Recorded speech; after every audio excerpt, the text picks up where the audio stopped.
A very very good afternoon all of you. बेटा देखिए, board के पेपर आपके शुरू हो गए और एक स्लोगन आपके पास लिखा हुआ है सामने, it is not over till it is over. I think ये डायलॉग आपने कहीं ना कहीं तो सुना होगा। कहाँ सुना है बताओ, किसी फिल्म में देखा है? हाँ जी, आपके स्टेटस पे देख रखा है। ये डायलॉग था बेटा बेल बॉटम फिल्म का। उसमें अक्षय कुमार रॉ एजेंट होता है, वो कहता है it is not over till it is over. ये इसलिए बोल रहा हूं तुम लोगों को कि तुम्हारे जितने भी दोस्त यार हैं जिनका फिजिक्स का पेपर कह रहे हैं जी बेकार गया है, और जो अपने आप को धुरंधर मान रहे थे कि भाई फिजिक्स को तोड़ डालेंगे फोड़ डालेंगे, वो खुद ही फूट गए। तो यही चीज आपके ऊपर भी एप्लीकेबल होती है, यही चीज मेरे ऊपर भी एप्लीकेबल होती है। It's not over till it is over. जब तक 26 मार्च दिनांक 26 मार्च 1:30 बजे तक आपका जोश ठंडा नहीं होना चाहिए, क्योंकि 1:30 बजे से पहले आपकी ये वाली जो गेम जो है वो ओवर नहीं होनी है। आपको बड़े ध्यान पूर्वक जो हमने पूरे साल इतनी क्लासेस इतने कॉन्सेप्ट कराए हैं, एक बार दोबारा से इसे रीजनरेट किया जा रहा है आपके लिए। और सबसे पहले आज हम टॉपिक लेंगे कैश फ्लो स्टेटमेंट, क्योंकि मैंने देखा कैश फ्लो स्टेटमेंट एक ऐसा चैप्टर है जिसमें जो अपने आप को धुरंधर मानता है कि भैया मेरे को तो अकाउंटेंसी आ गई 12th की, वो भी गलती करता है। एवरेज बच्चा वो इस चैप्टर तक पहुंच ही नहीं पाता है, वो पहले ही धराशायी हो जाता है। तो ये चैप्टर का 8 नंबर की वेटेज है और हमें चाहिए 80/80। हमें नहीं लेने 80 में से 79, हमें 79 भी नहीं चाहिए। हम जो तैयारी करके बैठे हैं वो 80 आउट ऑफ 80 की तैयारी के बैठे हैं। ये मेरा विश्वास है कि मैंने इतनी तैयारी तुम लोगों को कराई है।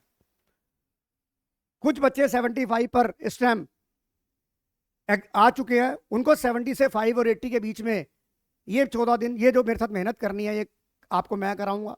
और विश्वास रखिए कि अगर आपका दिल ज़्यादा धड़के वहां पर पेपर में आंखें बंद करके अपने गुरु का नाम याद करना, आपके अंदर मैं एंटर कर जाऊंगा और आपका आंसर ठीक कर दूंगा। मैं पक्की बात कह रहा हूं। मैं ये फोटो ले जाने की जरूरत नहीं है, दिल से याद करोगे, आत्मा के रूप में आपकी आत्मा मेरी आत्मा के साथ मैच कर जाएगी और आप अपना आंसर क्या करके आए हो ठीक कर दोगे आप।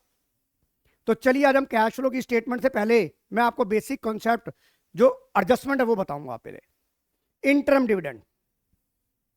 Interim dividend profit after tax में ऐड होगा और फाइनेंसिंग में माइनस होगा। डिविडेंड पेड हर टाइप की कंपनी के लिए फाइनेंसिंग एक्टिविटी होता है। डिविडेंड रिसीव्ड अगर वो फाइनेंस कंपनी है तो वो उसकी ऑपरेटिंग एक्टिविटी होगी, और अगर वो नॉन फाइनेंस कंपनी है तो उसकी इन्वेस्टिंग एक्टिविटी होगी। गुडविल की वैल्यू अगर इंक्रीज हो रही है तो वो परचेज मानी जाएगी। लैंड की वैल्यू इंक्रीज हो रही है तो वो परचेज मानी जाएगी, वो इन्वेस्टिंग एक्टिविटी होगी।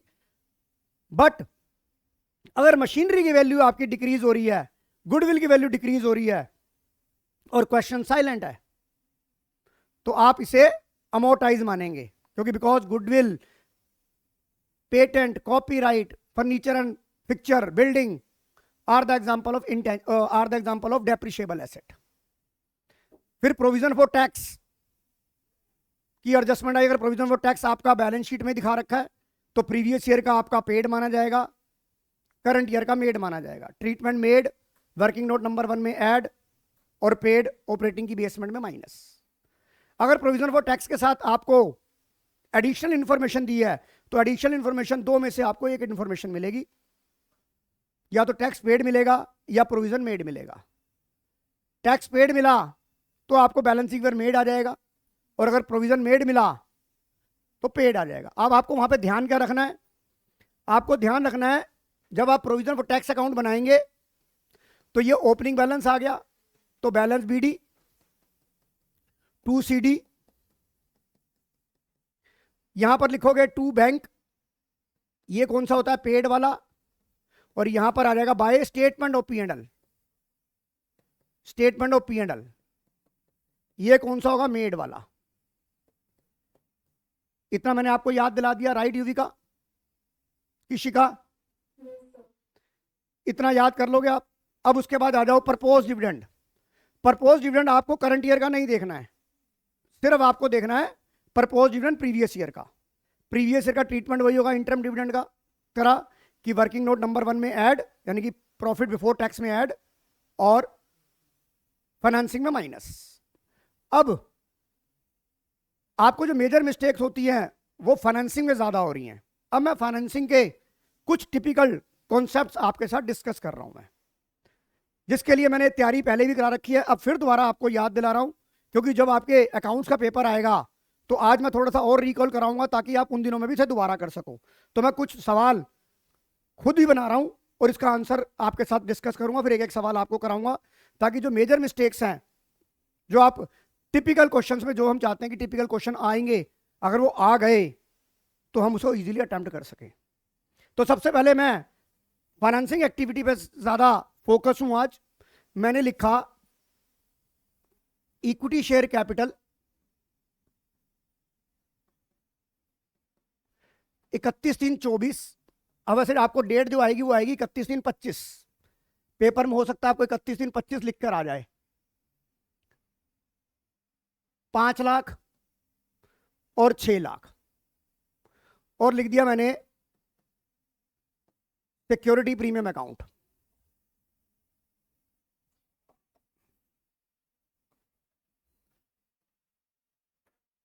Security premium account.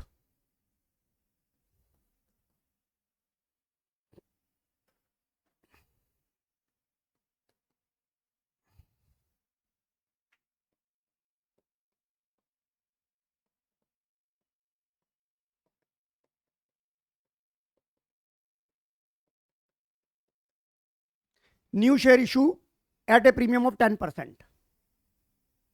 मैं वही चीजें डिस्कस करूंगा जहां आप गलती कर रहे हो। जो आपने कॉमन कर लिया उसके लिए तो मैं डिस्कस नहीं करूंगा। अब आप ये बताओ, सबसे पहले आपने क्या नोटिस करना है? कैश फ्लो में जो मेजर मिस्टेक होती है, हमेशा प्रीवियस ईयर से करंट ईयर की तरफ आपने जाना है। तो हाँ, ये 5 लाख है, प्रीवियस ईयर से करंट ईयर की तरफ जाएंगे। अब आपके न्यू शेयर कितने के इशू हैं बेटा? 1 लाख के। तो 1 मिनट, 1 लाख के है, नहीं ये ले, 1 लाख के हैं आपके शेयर। जो इशू है 5 लाख से 6 लाख हो गए, और जो नए शेयर आपने इशू करे हैं वो 20% प्रीमियम पे करे हैं। इसका मतलब अगर आपने इसकी लमसम की जनरल एंट्री अपने दिमाग में बनाओ तो एंट्री होगी बैंक अकाउंट में। आपको यहां पे फिर दोबारा समझा रहा हूं, बैंक अकाउंट डेबिट। कोई भी अगर आपको क्रिटिकल सिचुएशन आती है मान लो, और आपने कंपनी अकाउंट पढ़ रखा है, तो आप उसकी जनरल एंट्री बनाने की कोशिश करो। तो आपकी एंट्री क्या बनेगी? Bank account debit to share application and allotment 1,20,000, 1,20,000। फिर आपने एंट्री बनाई share application and allotment to share capital to SPR 1,20,000, 1 lakh और 20,000। अब आप जर्नल लेजर बनाओगे तो जब आपने एसपीआर का अकाउंट का बैलेंस बनाया तो बाय बीडी कितना आ गया? 20,000। और ये बीसीआर किसका आ गया? शेयर कैपिटल में 20,000। ये 40,000 आ गया कि नहीं आ गया? आपको पूरा प्रोसेस समझ आ रहा है कि नहीं आ रहा? यूवी का पूरा प्रोसेस समझ आ रहा है? साइना पूरा प्रोसेस समझ आ रहा है? अब सिक्योरिटी प्रीमियम किस में मिला है? शेयर कैपिटल पे। तो आपका देखो 20,000 से सिक्योरिटी प्रीमियम भी इंक्रीज हो रहा है कि नहीं हो रहा?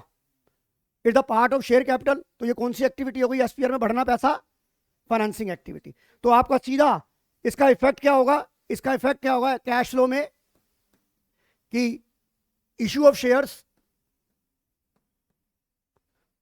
1,20,000 आप इकट्ठा भी लिख सकते हो या आप अलग अलग भी लिख सकते हो। इक्विटी शेयर 1,20,000 ऐसे भी दिखा सकते हो उसे, 1 लाख प्लस 20,000। ये इनफ्लो हो गया कि नहीं हो गया? बताओ, पहली बात समझ आ गई कि नहीं आ गई? हर्षित, पहली बात समझ आ गई कि नहीं आ गई? कि सिक्योरिटी प्रीमियम आ गया तो ये इश्यू ऑफ शेयर 1,20,000 आ गया कि नहीं आ गया? किसी का लक्ष्यता समझ आ रहा है कि नहीं आ रहा? कॉपी करो इसे फटाफट, क्योंकि पेपर से पहले आप यही देखते जाओगे फटाफट फाइनेंसिंग एक्टिविटी में। हाँ जी, क्या चीज? अभी नहीं जाएगा, बताते हैं अभी यार। अभी तो film it's not over till it is over. समझ आ गया कि नहीं आ गया? आइए अब आगे करते हैं हम। अब मैंने लिखा आपको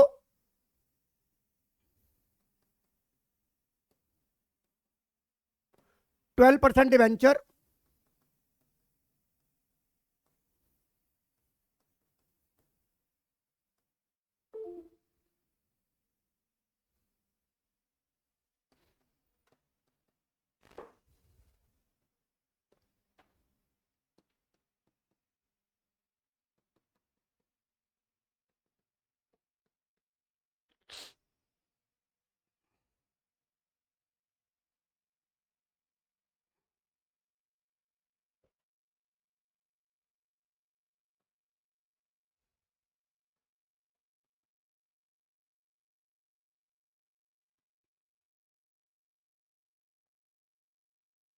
सिक्योरिटी प्रीमियम अकाउंट, और मैंने यहां लिखा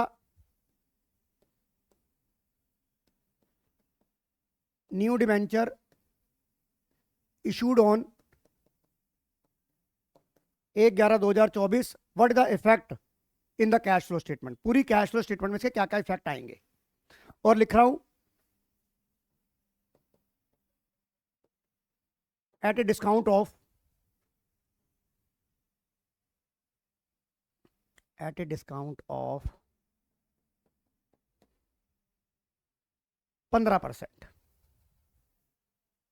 ए डिस्काउंट ऑफ 15%। पहले इस सवाल को समझते हैं। नए डिवेंचर इशू करे डिस्काउंट पे, इसका मतलब अगर आप इसकी जनरल एंट्री बनाएंगे, कैश फ्लो का मतलब था कैश का इनफ्लो और आउटफ्लो। जरा ध्यान से समझना, आपने 50,000 के नए डिवेंचर इशू किए, आपने 15% डिस्काउंट दिया, यानी कि आपको बैंक में कितने पैसे आए? 42,500। आ गया? ये बात एग्री कर रहे हो? ये बात एग्री कर रहे हो? और दूसरा, जब हमने कंपनी अकाउंट्स पढ़ा तो आपको याद है कि discount on issue of debenture is a nominal account, जिसे हम loss on issue of debenture भी बोलते हैं, और ये उसी साल में राइट ऑफ होता है जिस साल में आपने डिवेंचर इशू किए होते हैं। तो अब ये बताइए, at the end of the year ये लो आईओडी आपका राइट ऑफ हुआ होगा, और फर्स्ट किससे करते हैं बेटा? एसपीआर से।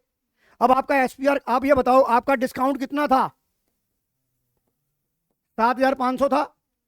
अब आप ये बताइए आपका जो एसपीआर का बैलेंस है 15,000 से कितना रह गया? 7,500। इसका मतलब जो सफिशिएंट बैलेंस था पूरा का पूरा एसपीआर से राइट ऑफ हुआ है कि नहीं हुआ? आपका पूरा एसपीआर से राइट ऑफ हो गया यूवी का, यस और नो? अब आप इशू ऑफ डिवेंचर में कितना लिखेंगे? इशू ऑफ डिवेंचर में लिखेंगे 42,500। और ये जो आपके जो चेंजेस आए हैं, इस चेंजेस का कैश फ्लो पे कोई इफेक्ट नहीं होगा। कहीं इसे आप फाइनेंसिंग एक्टिविटी में माइनस कर दो, वो तो ऑटोमेटिकली जब आपका 50,000 का फेस वैल्यू हुआ 42,500 आ गया कि नहीं आ गया? उसका 7,500 का इफेक्ट आ गया कि नहीं आ गया यूवी का? बताइए ऑनलाइन वालों, मेरी बात समझ आ रही है कि नहीं आ रही?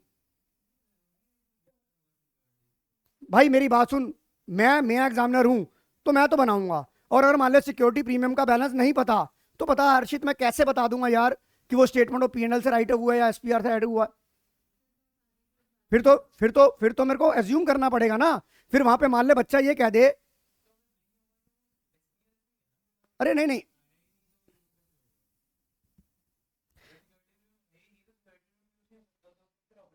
हाँ मेरी बात सुन, मैं बता रहा हूँ ना, पहले बता एसपीआर का आ गया।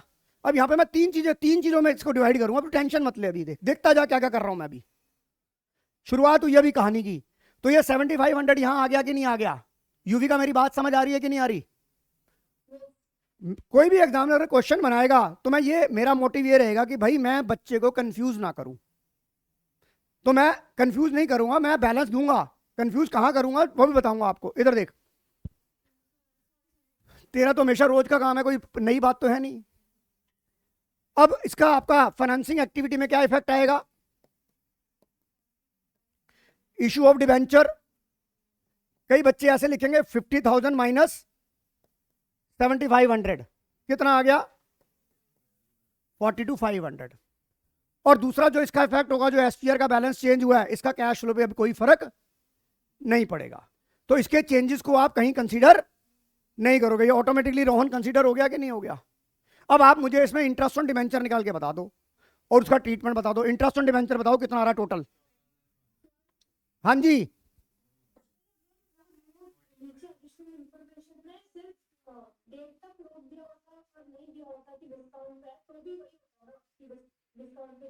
नहीं नहीं, फिर क्यों होता, डिस्काउंट पे दिया है, फिर सिक्योरिटी प्रीमियम का बैलेंस देता ही नहीं ना वो। पहले एक काम कर, पहले इस सवाल को खत्म कर, इस सवाल को खत्म करते हैं फिर बात करते हैं। 14,500 आ रहा है इंटरेस्ट, पक्का नहीं आ रहा? 25 कैसे हो जाएगा यार? 1 लाख के ऊपर 12,000 पे, 1 लाख के ऊपर 12,000 तो यही हो गया। अरे नहीं भाई, मुझे तो टोटल चाहिए। इंटरेस्ट ऑन डिबेंचर का दो, अभी तो निकाल दो, निकालो। ये 14,500 आ रहा है कि नहीं आ रहा इंटरेस्ट ऑन डिबेंचर? और वो किस पे लगेगा? फेस वैल्यू पे लगेगा, इशू प्राइस पे। कई बच्चे क्या करेंगे, इस पे 42,500 पे लगा देंगे और 1 लाख पे लगाएंगे फेस वैल्यू, और फेस वैल्यू 1 लाख की थी और 50,000 की थी। इंटरेस्ट ऑन डिबेंचर कितना आ रहा है अब? 14,000। अब इसके दो ट्रीटमेंट होंगे, paid interest on debenture bracket में 14,500 और ओए में क्या हो जाएगा, ऐड हो जाएगा। यस और नो, यस और नो? हाँ जी, यस और नो?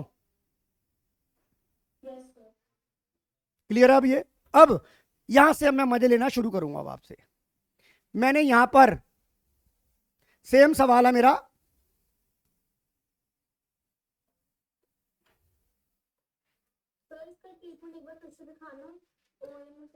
अरे बेटा मैंने तो मिटा दिया। अब ओरली आप लिखो इश्यू ऑफ डिबेंचर 42,500 और इंटरेस्ट ऑन डिबेंचर 14,500 ब्रैकेट में और ओए में ऐड।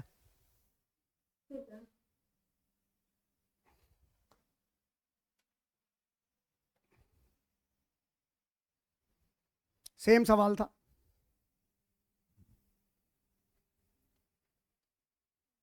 7,500 हो गया, 5,000 एसपीआर से राइट ऑफ हो गया, 2,500 कहाँ चला गया स्टेटमेंट ऑफ P&L में।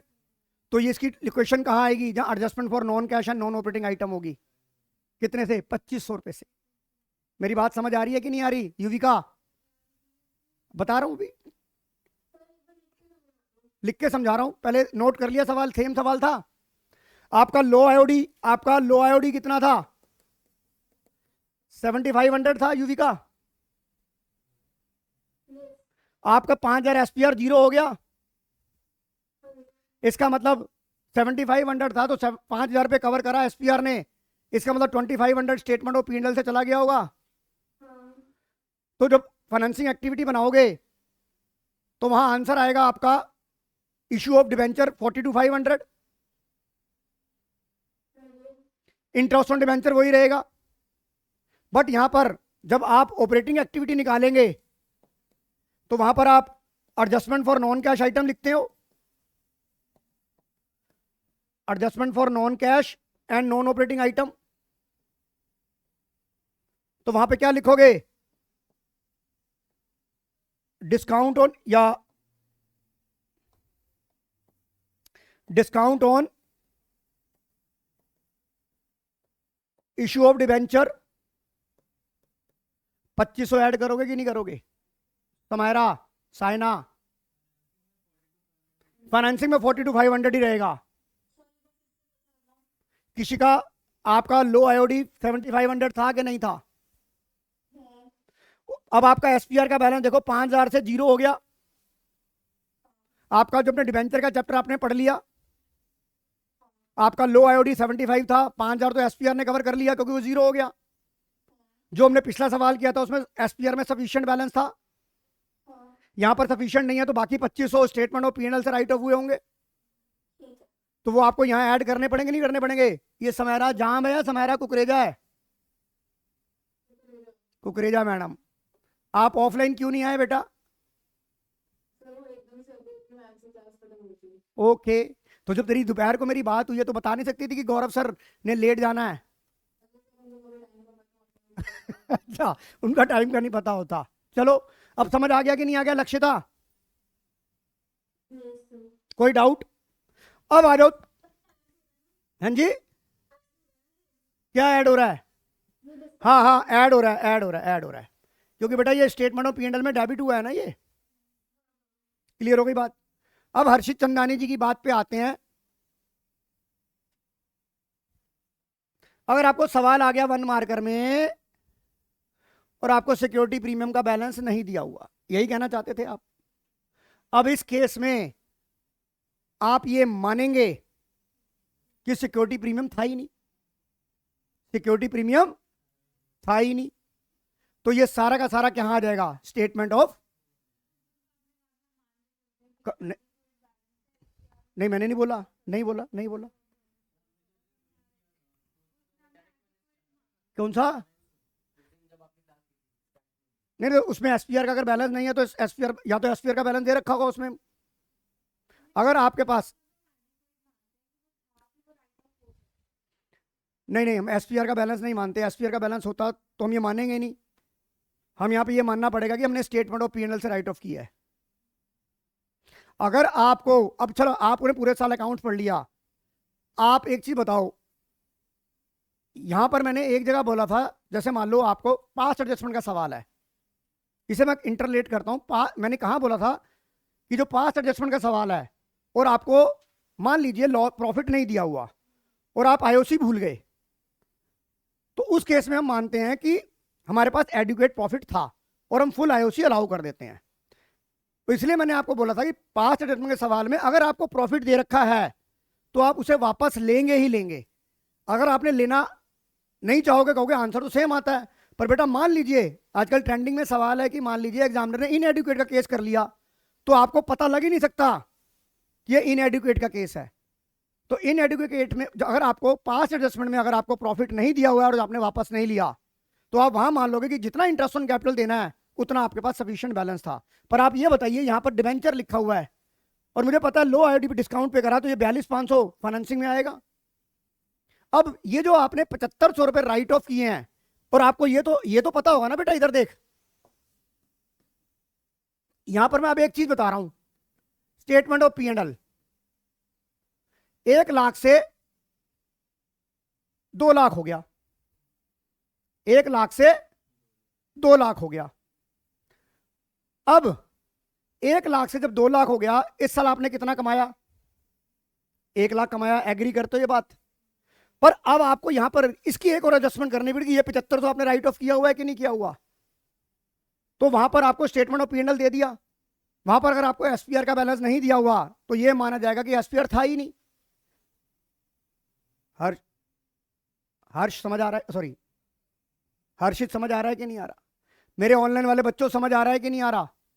तो मुझे यहां मानना पड़ेगा कि मेरे पास एसपीआर का सफिशिएंट बैलेंस ही नहीं था, तो सफिशिएंट की तो बात बड़ी दूर की बात है। तो यहां पे मुझे मानना पड़ेगा कि सारा का सारा जो मेरा लो आईओडी राइट ऑफ हुआ है वो किससे हुआ है?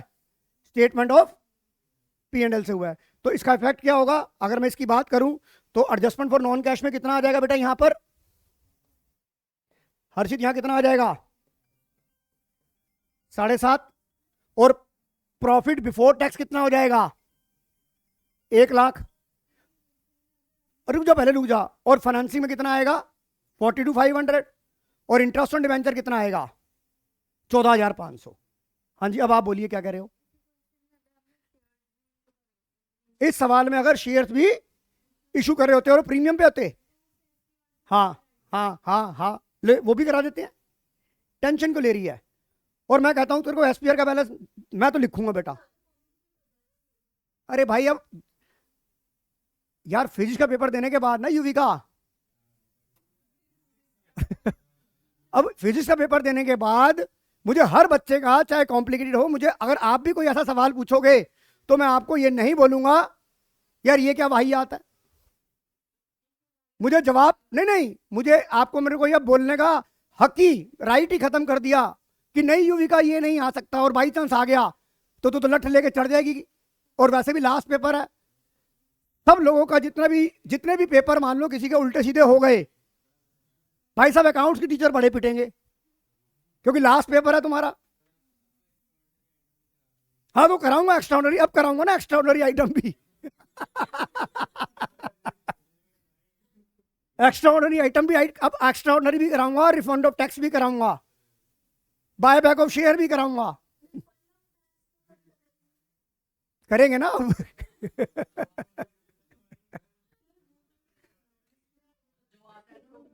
नहीं नहीं, कुछ नहीं बोलोगे। क्या कह रहे हो साइना? कब कराएंगे?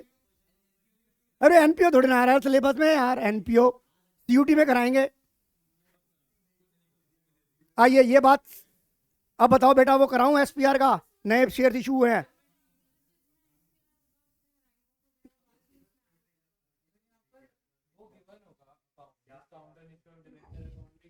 नहीं, डिस्काउंट ऑन इशू डिबेंचर हो ही नहीं सकता, बैलेंस शीट में कैसे आ जाएगा? वो पोरोड गिवन होगा। यार एक बार बता हर्षित, लो आईओडी तो गिवन नहीं होगा ना, पोरोड गिवन होगा। और पोरोड का जो यूटिलाइजेशन होगा, वो रिडम्पशन होगा, वो उसी पे आ रहा हूँ मैं सारे जो खुराफाती कहते ना एग्जामिनर के जितने भी खुराफाती कॉन्सेप्ट्स हैं, वो फिजिक्स के पेपर के देने के बाद और 2017 का पेपर देने के बाद और तीसरा लास्ट पेपर अकाउंट्स का, इन तीनों ने मुझे जब भी लास्ट पेपर आया बोला है ना कि लास्ट पेपर, हाँ ऐसा लास्ट पेपर, लास्ट ईयर का पेपर नहीं, जब भी लास्ट पेपर आया अकाउंट में बैंड बजी। अब मैथ्स का पेपर तुम्हारा लड्डू आने वाला है, देख लियो, पेपर लड्डू आएगा। बिल्कुल आराम से आएंगे, आएंगे बेटा, किसी का क्यों नहीं आएंगे। हाँ हाँ हाँ हाँ हाँ, आइए अब करते हैं हम। हाँ बोलो बेटा। बेटा हर्षित चंदानी जी बताएंगे कि पोरोड कहाँ आता है। बैलेंस शीट में पोरोड पूछा है यूवी का भाई ने, पोरोड कहाँ आता है? Non current liability, non current liability है ये, लॉन्ग टर्म प्रोविजंस या अदर नॉन करंट लायबिलिटी में? ध्यान से देख जरा, पोरोड देखना, यही तो मैं बताता, यही तो ठीक करा रहा हूं कि बाई चांस पोरोड आ गया। अब दो कंफ्यूजन होती है वहां पर, ये नॉन करंट लायबिलिटी का इसका सब हेड क्या होता है? हाँ जी जसराज जी, पोरोड अकाउंट अगर बैलेंस शीट में मेन हेड और सब हेड बताइए इसका, पोरोड का।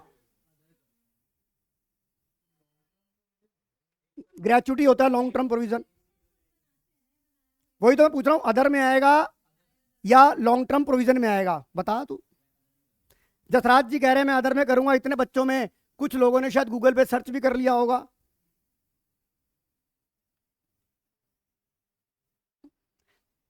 कम से कम आज अगर ये पोरोड आ गया और आज हमने 5 मिनट फालतू लगा दिए, तो कम से कम हमारा 1 नंबर से 80 नंबर तो बन जाएगा।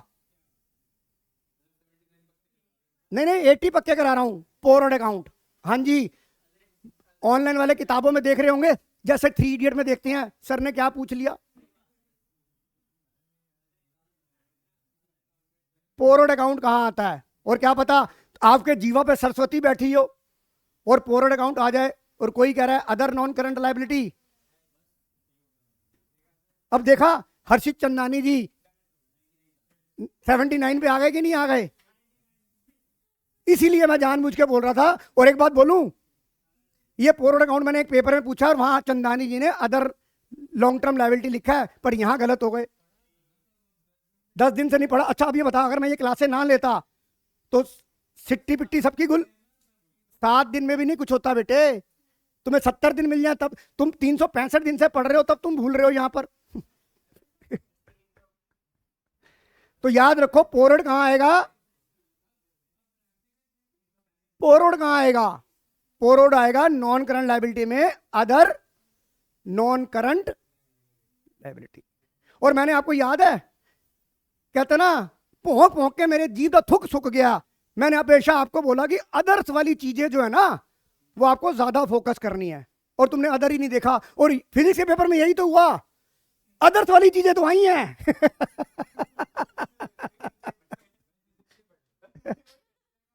मतलब आप ये सोचो कि एग्जामिनर का माइंडसेट क्या है, क्योंकि अदर वाली आइटम में कोई पढ़ता नहीं है, वो कहता है अदर वाली चीजें छोड़ना नहीं आएंगी, और उसे पता है कि ये बच्चा ये करके नहीं आया। तो आपको मैं बार बार याद दिला रहा हूं, कुछ बैलेंस शीट में अदर्स वाली आइटम की एक लिस्ट बना लो और उसके अपने शीशे पे टांग लो। अदर्स के ऊपर रोज नजर मारनी है, बाकी चीजें तो याद हो जाती हैं, अदर्स ही नहीं याद होती।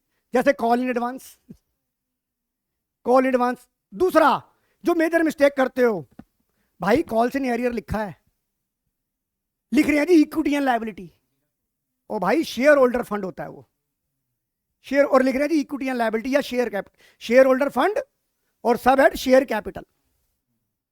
कॉल इन एडवांस, अर्शप्रीत जैसा बच्चा बैलेंस शीट बनाते वक्त कॉल इन एडवांस को ऐड कर रहा है subscribed. Harshit Chandani call in advance को ऐड कर रहा है सब्सक्राइब्ड कैपिटल में, जबकि इनका खोपड़ा ये नहीं दिमाग करता कि सब हेड मेन हेड में हमने पढ़ा है कि भाई call in advance other current liability होती है, तो वो शेयर कैपिटल का पार्ट कैसे हो गया?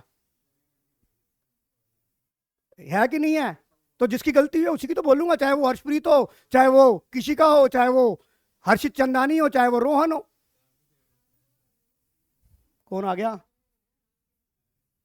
ओ आ जाओ, बड़ी जल्दी आ गए हो, तेरा तो मैथ्स का पेपर भी नहीं है, तुम भी लेट आ रहे हो। आइए अब अगला सवाल करते हैं।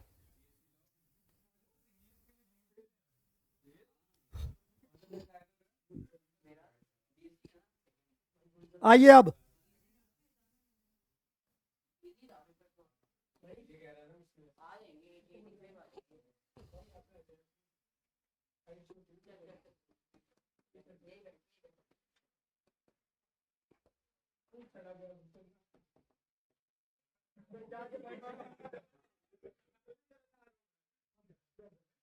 लिखो।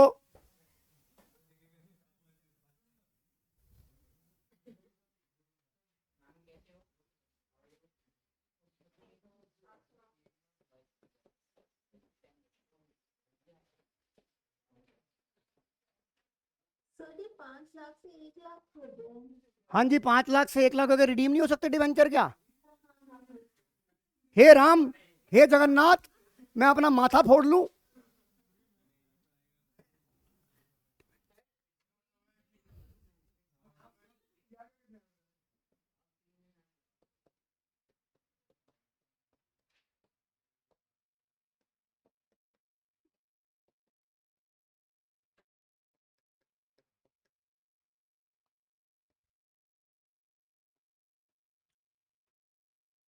अब यहां पर दो सिस्टम करता हूं।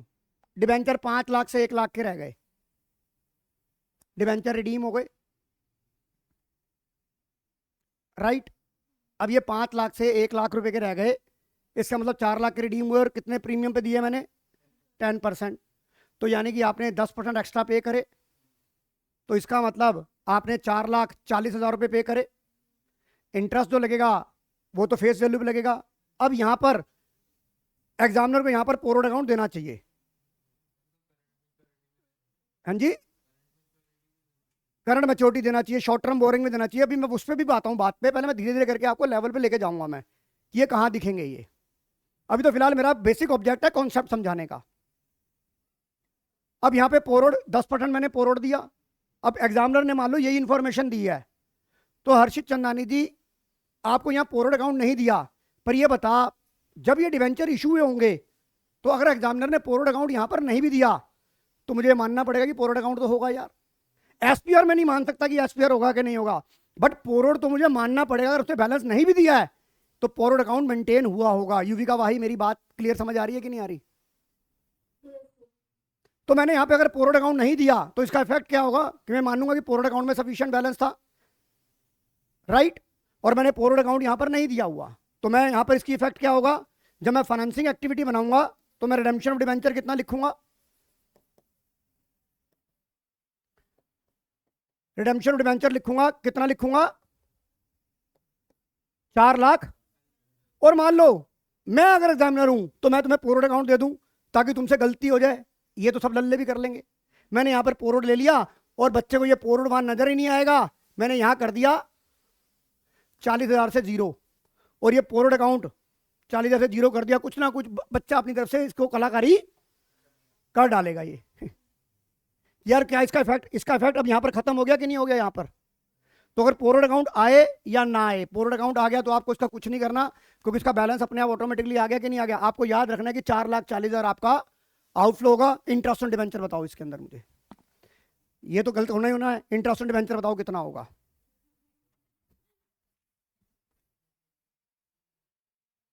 इंटरेस्ट ऑन डिवेंचर बताओ कितना आएगा?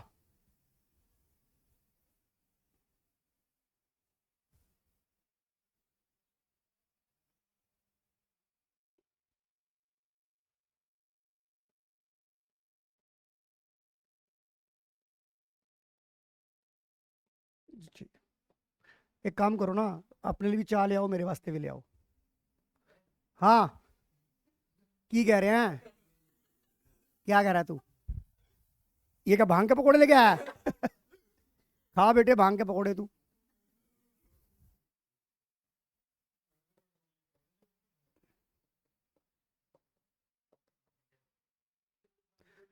शेयर कैपिटल आपकी 10 लाख से 15 लाख हो रही है और कंपनी ने बोनस शेयर इशू करे हैं 2:1 की रेशो में।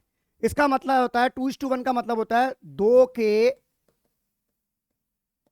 बदले में 1 शेयर, 2 के बदले में 1 शेयर, यानी कि जिसके पास 2 शेयर होंगे उसे 1 शेयर फ्री दिया जाएगा। तो इसकी रेशो कैसे निकलती है? 1/2 इंटू 100। कितना परसेंटेज हो गया बेटा ये? 50%। तो अब ये बताओ 10 लाख का आपकी एग्जिस्टिंग कैपिटल कितनी थी पुरानी वाली? 10 लाख। 10 लाख में 50% जोड़ो जसराज, 5 लाख। तो 10 लाख में 5 बोनस हो गए, टोटल कैपिटल कितनी हो गई? 15 लाख। नई कैपिटल कितनी आ रही है? तो इसका मतलब फाइनेंसिंग एक्टिविटी 0 हो गई। फाइनेंसिंग एक्टिविटी, अगर मैं यहां पे बोलूं कि cash flow from financing activity क्या होगा, 1 मार्कर का पूछता हूं cash flow from financing activity, तो आपका आंसर होगा नील बटा सन्नाटा, नील। और ऑप्शन में दिया होगा 5 लाख, कई 5 लाख पे टिक करेंगे, वो बोनस देखेंगे ही नहीं। तो बोनस शेयर से आपको ये इफेक्ट हो गया कि बोनस शेयर से आपका इफेक्ट नहीं होता, दैट इज 2:1। बट अगर यही सवाल है और मैं यहां पर 15 लाख की जगह लिख देता हूं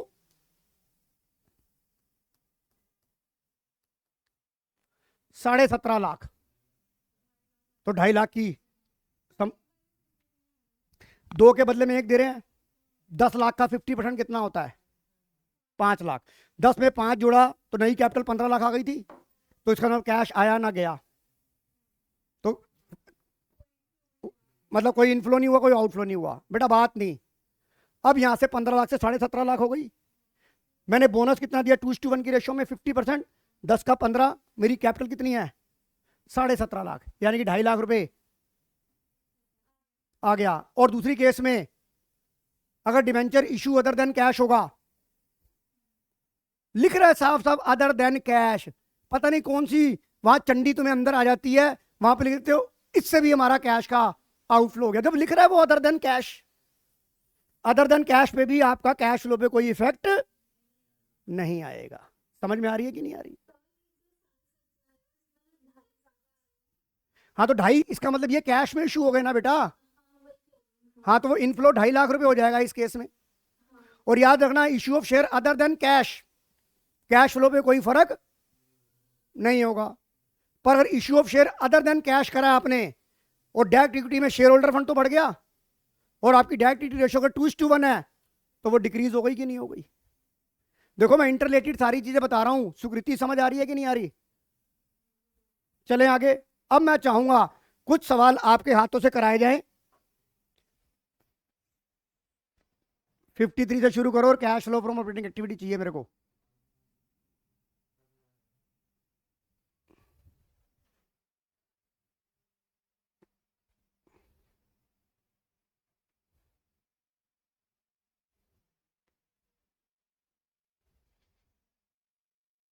आ गया? 510 आ गया? जिनका 53 हो गया वो 54 करेंगे।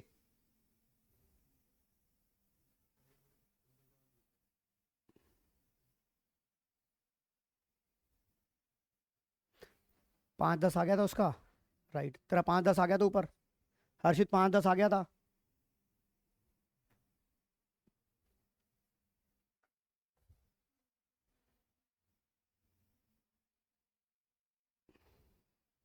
इसमें तो प्रोविजन की एंट्री है, टैक्स पेड बताना है। हो गया ये भी? आपको सिर्फ बताना क्या है? Tax paid. ध्यान से पढ़ो सवाल को। यूवी का पहले का 5-10 आ गया बेटा?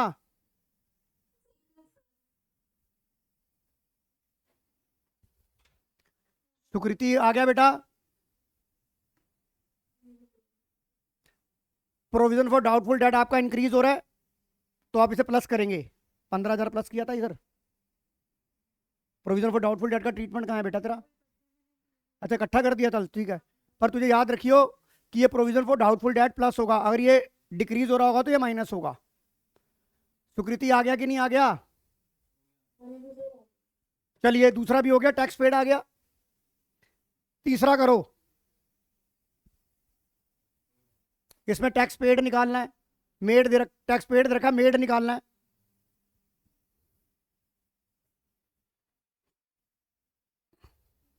हो गया, फटाफट तो बन मार करके सवाल है ये।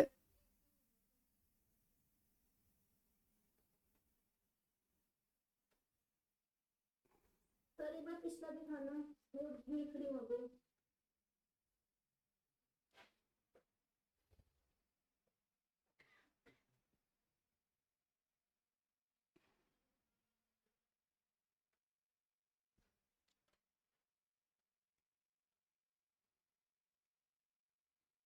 हो गया सर।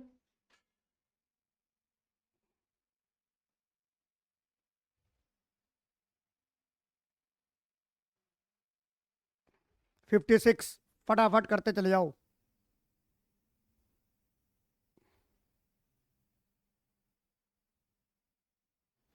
Fifty six, 57।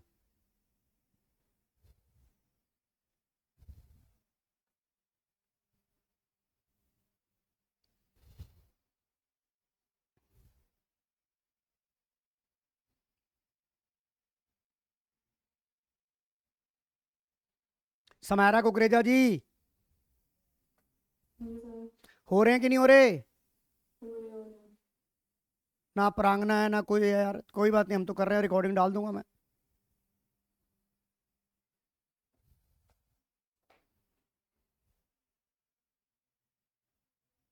हो गया, इंक्रीज हो रहा है डिक्रीज हो रहा है? पैट में ऐड कर दे, वर्किंग नोट नंबर 1 में, increase in WCR, transfer to workman compensation तो लिख देगी ना पैट में।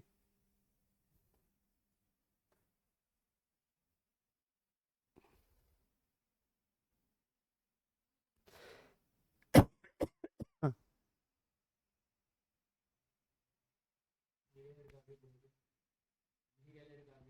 क्या लटकाया मैंने? अब ये कहाँ से आ गया यार? हो गया 56। चन्नम स्वामी क्या करा रहे हैं तेरे को? चन्नम स्वामी कल आएंगे?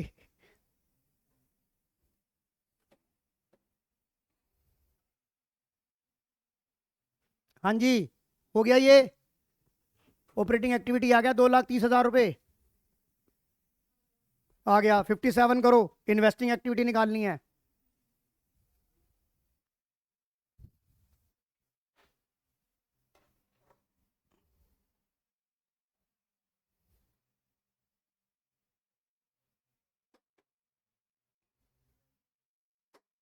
पकोड़े खा ले, कुछ काम भी कर ले। खा लिए पकोड़े।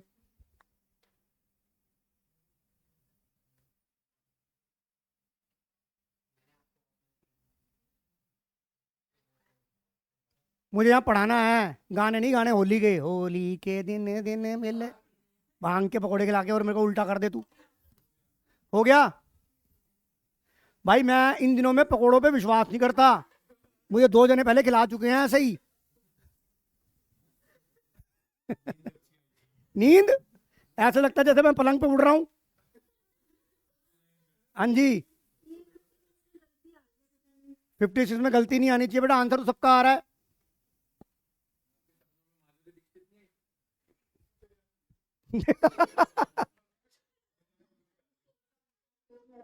अब बेटा आंसर मैं भेजूं, किसका भेजूं आंसर? अरे टॉपर तो तू भी है। बता किसका भेजूं? तेरे तेरे ट्यूशन सेंटर में पढ़ता है यार वो, मैथ्स की क्लास में। नाम बता। हर्षित का।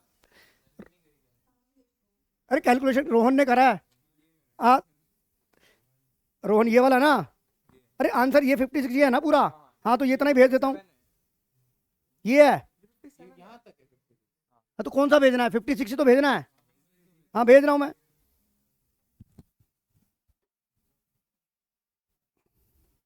सर आया बेटा, 56 भेज रहा हूँ मैं।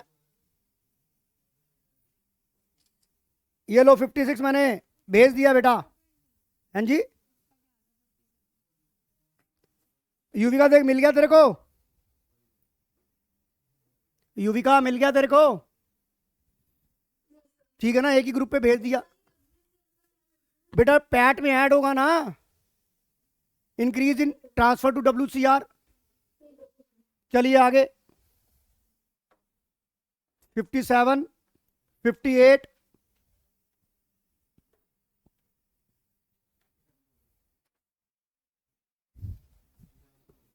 आय हाय कितना बुरा लग रहा है ये बीच में, ये हटा यहाँ से।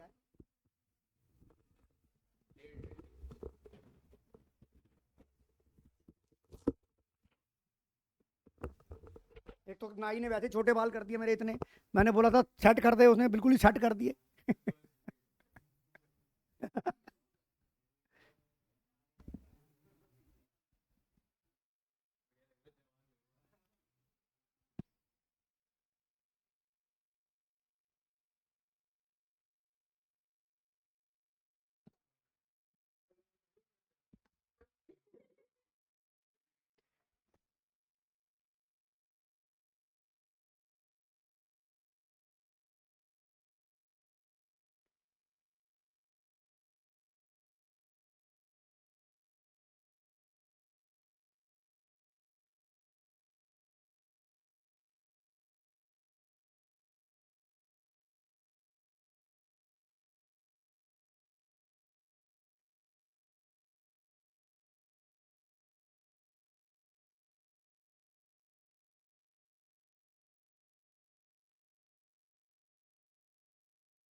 57 हो गया,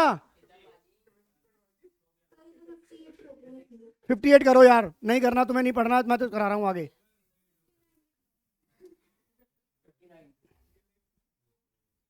59,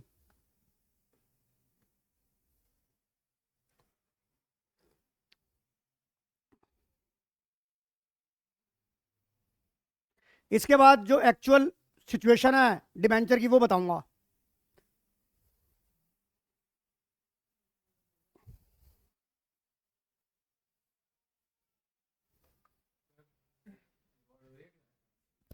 वो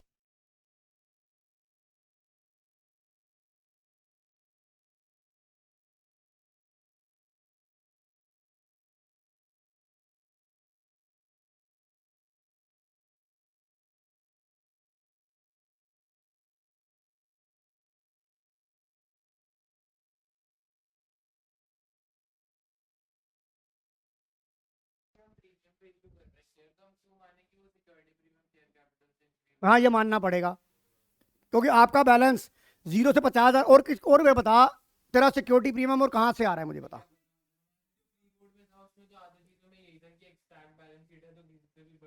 नहीं नहीं, प्रीमियम कहाँ से बढ़ता है? परमोटेशन कम्बिनेशन लगा तो डिबेंचर तो है ही नहीं। एक्सट्रैक्ट बैलेंस शीट है, जब तेरे को इतनी इंफॉर्मेशन दिया तो ये रेलेवेंस होगा कि ये शेयर कैपिटल का सिक्योरिटी प्रीमियम है। 250 आएगा, यस मान ले बेटा ये।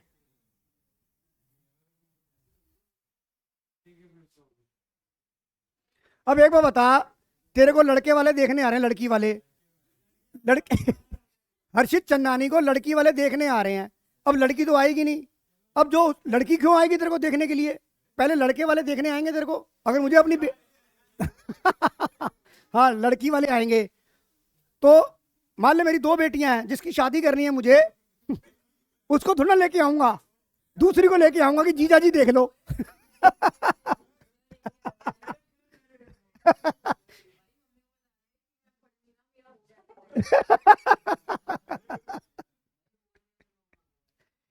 करोड़पति में रिश्ता हो गया है।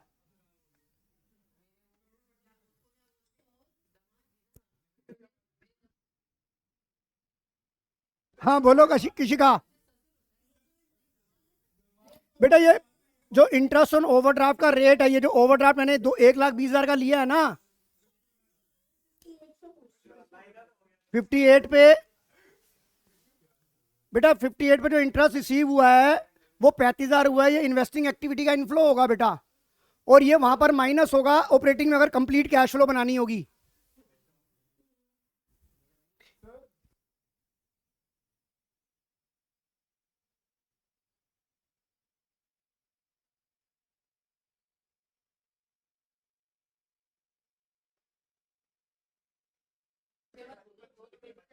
अग्रवाल जी, पर्पज सॉल्व हो गया। शुभम, आंसर आ गया, मैं चल रहा हूं आगे। ये इंटरेस्ट निकालना आ गया। हेलो, ये आ गया आंसर, इंटरेस्ट।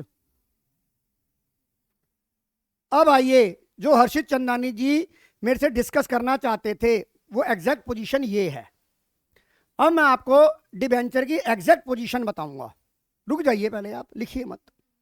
मैं आपको ये बताना चाहूंगा कि आपको याद है हमने चैप्टर नंबर 1 में पढ़ा कि जब कोई डिबेंचर रिडीम होने होते हैं तो उससे पहले वाली बैलेंस शीट थे उसकी कैटेगरी चेंज हो जाती है, वो नॉन करंट लायबिलिटी से करंट लायबिलिटी में स्विच ओवर हो जाता है, और वो क्या बन जाती है? पहले ये बनती थी अदर करंट लायबिलिटी, अब लेटेस्ट कानून के हिसाब से ये बनती है शॉर्ट टर्म बोरिंग।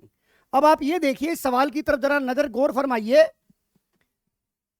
अब इसका मतलब क्या था? हर्षित, जो तेरा सवाल यही था, इसका मतलब आप इधर देखिए, आपकी जो लॉन्ग टर्म बोरिंग थी वो बिगिनिंग में 6 लाख थी, चाहे कैटेगरी चेंज हो गई इसकी 7 लाख हो गई। इसका मतलब नए शेयर, आप नए डिवेंचर 1 लाख के इशू हुए कि नहीं हुए? अब प्रॉब्लम कहां आएगी? प्रॉब्लम आएगी इंटरेस्ट निकालने में। सुनो, ध्यान से सुनो, आपको यह पता है, देखो इधर देखो हर्षित, एक बात समझना जसराज, इंटरेस्ट आपका निकलेगा निकलेगा, वो बोरिंग की कैटेगरी चेंज हुई है, ब्याज देने के लिए मना थोड़ी ना किया है। युविका, सुकृति, मेरी बात समझ में आ रही है कि नहीं आ रही? अब आपको अगर एग्जामिनर अच्छी नॉलेज वाला हुआ तो उसको इस तरह से प्रेजेंट करना चाहिए कि लॉन्ग टर्म बोरिंग और short term borrowing, underline the word current maturity. हालांकि आज तक हर्षित, एग्जामिनर ने अगर रिडेम्पशन का सवाल दिया है तो उसने कभी भी आज तक शॉर्ट टर्म बोरिंग का कॉलम बनाया ही नहीं है। उसने हमेशा क्या करा है, जैसे अभी तक हम करते आ रहे थे वैसे, but the actual position is this. अब आप देखिए, अब आप मुझे बताइए इसमें cash flow from financing activity क्या बनेगी? चेक कर लेते हैं। ये लो, चेक करो आप, जसराज चेक करिए। प्रीशा गुलाटी है क्या? चली गई?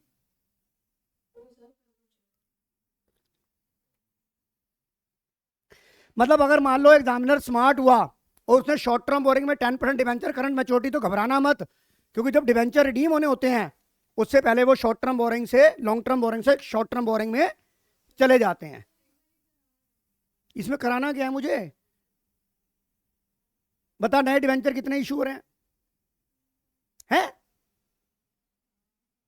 हाँ, नए डिवेंचर कितने इशू हो रहे हैं? 3 लाख हो रहे हैं। अब इंटरेस्ट निकाल, वो नए डिवेंचर जो इशू हो रहे हैं वो कब हुए हैं? तो ये तेरी ओपनिंग वैल्यू थी, तो तेरे 6 लाख पे, और जो तूने रिडीम करे हैं वो 31 दिसंबर को करे हैं। 31 दिसंबर पहले आएगी या 1 अक्टूबर पहले आएगी? तो जब तू इंटरेस्ट ऑन कैपिटल निकालती है, अपनी टाइमलाइन बना ले, यहां पे ओपनिंग वैल्यू ले, कितनी थी ओपनिंग वैल्यू? ओपनिंग वैल्यू कितनी थी? तो इंटरेस्ट निकालने की बात कर रहा हूं मैं। यहां पर 6 लाख थी कि नहीं थी? मैं इंटरेस्ट की बात कर रहा हूं यहां पर। फिर तूने नए डिवेंचर 1 अक्टूबर को इशू करे हैं। 1 अक्टूबर को कितने नए डिवेंचर इशू हुए हैं? 3 लाख के नए डिवेंचर इशू हैं। यहां पर तूने 3 लाख के नए डिवेंचर इशू करे, तो वो कितना बन गया तेरा? 9 लाख बन गया। फिर तूने डिवेंचर रिडीम कितने कर दिए? 2 लाख के। उसकी डेट क्या थी? दिसंबर। यहां पे तूने 2 लाख के डिवेंचर रिडीम करे, तो तेरी वैल्यू कितनी रह गई? 7 लाख। इंटरेस्ट निकाल ले। इंटरेस्ट की तो मेन कहानी थी इसके अंदर। हर्षित जी, आपका जो सवाल था वो यही था कि नहीं था? जब आपने मुझे बोला कि शॉर्ट टर्म बोरिंग, हमें पता था कि आप हमसे ये सवाल पूछेंगे, इसलिए हम पहले से ही कल 4 दिन से यही स्टडी कर रहे हैं कि हमें स्टार्ट कैसे करना है। चलें आगे चलें। सर इंटरेस्ट 7 लाख से निकलेगा। इंटरेस्ट यार, टोटल इंटरेस्ट कितना आ रहा है हर्षित? 70,000 इंटरेस्ट आ रहा है बेटा। ये टाइमलाइन बना तो दी मैंने। तो मैं वही तो ले रही हूँ। तो 6 लाख के ऊपर इस पीरियड तक निकलेगा, 1 अक्टूबर तक। फिर अक्टूबर, नवंबर, दिसंबर 3 महीने का निकलेगा। आपने बेटा इंटरेस्ट ऑन कैपिटल निकाला है ना शुभम? निकाल इसे फटाफट।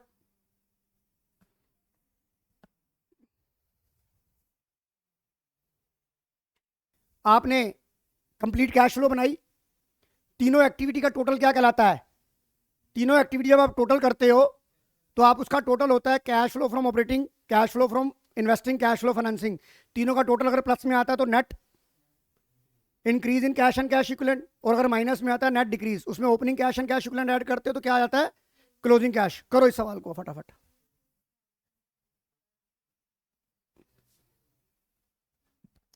कर लिए? हो गए? चलिए 11वां हो गया, 10वां हो गया, 11वां। 11वें में ओपनिंग, यहां पर क्लोजिंग दिया हुआ है, ओपनिंग निकालना है। मेरे को ये बताओ इसका आंसर क्या आ रहा है 10 का? ऑप्शन नंबर सी आ रहा है, ऑनलाइन वालों चेक करो। 11 का क्या आ रहा है? बी चेक करो, 95 है। 45 चेक करो बेटा जसराज। एक जना 45 कह रहा है, एक जना 95 कह रहा है। बेटा ये यूज का मतलब क्या है? माइनस में। चांटा लगेगा तेरे हर्षित चंदानी, जल्दबाजी मत कर।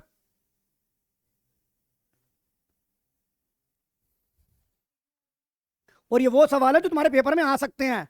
और सावधानी हटी, दुर्घटना घटी। 45 चेक करो, 45 आ रहा है सबका। हाँ जी सुखी, ओ सुखी 45। 12वां करो। फाइनेंसिंग एक्टिविटी बताओ यहां पर कितनी है?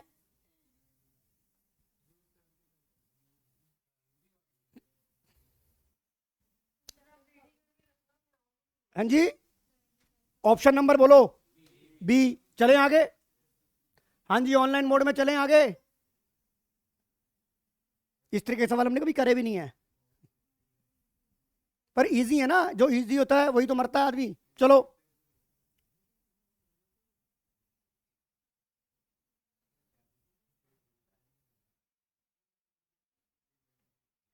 Question number 15। Pick odd. Odd item क्या है बेटा इसमें?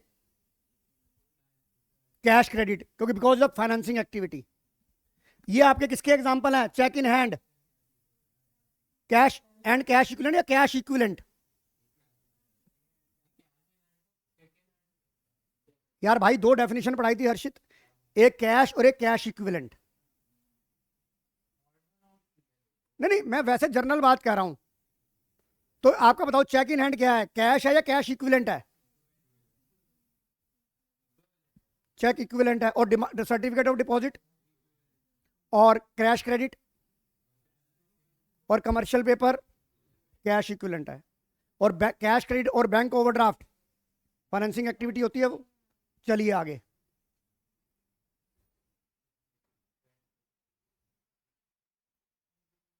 Match the following.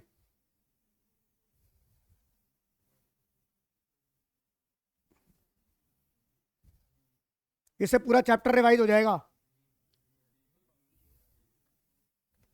Goodwill purchase मैंने आपको बोला, investing, goodwill return of, bank overdraft, financing, marketable security. समझ आ गया?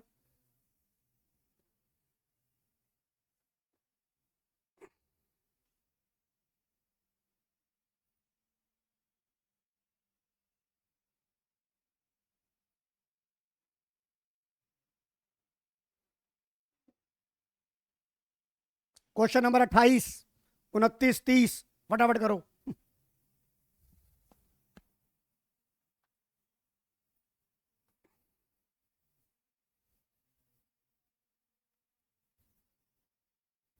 सब चीजें रट जाएंगी आपको यहीं पर।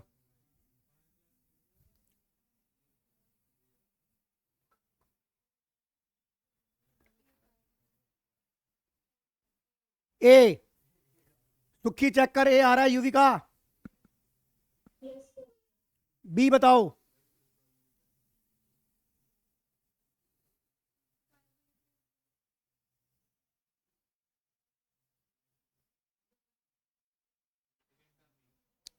उनतीस का नहीं, सी। और 30 का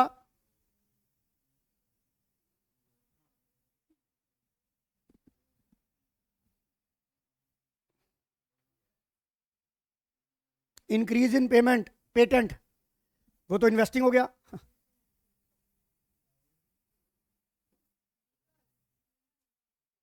बताओ, प्रपोज डिविडेंड प्रीवियस ईयर का लेना है। 250 प्लस 15, डी। डी। कौन सा?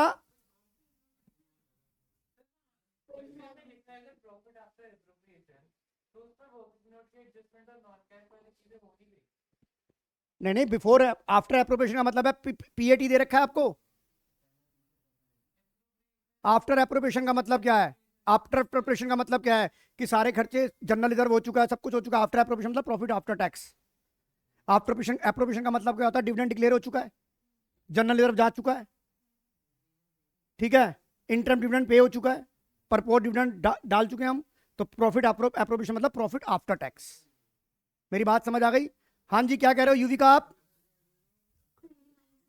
29 में देख, तेरे को प्रॉफिट बिफोर टैक्स दे रखा है, ये 489। बेटा पीबीटी दे रखा है ये। हाँ जी। इसमें गेन क्या करेगी तू? माइनस करेगी, हाँ जी। लॉस ऐड करेगी,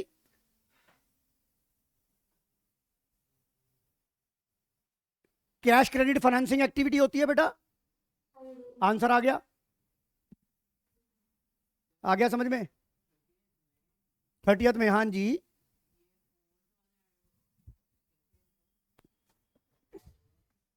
यार 250 में ये वाला ऐड करेगा, करंट ईयर। प्रीवियस ईयर का प्रपोज डिविडेंड लिया जाता है, करंट ईयर का तो लेते ही नहीं है। तो 250 में 15 ऐड कर, 265 इंटरम डिविडेंड ऐड कर, 265 और 25,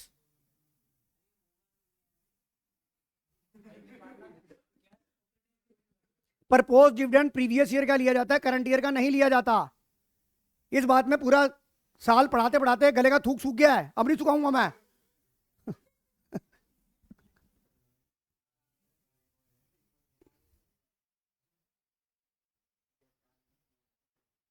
31 जल्दी।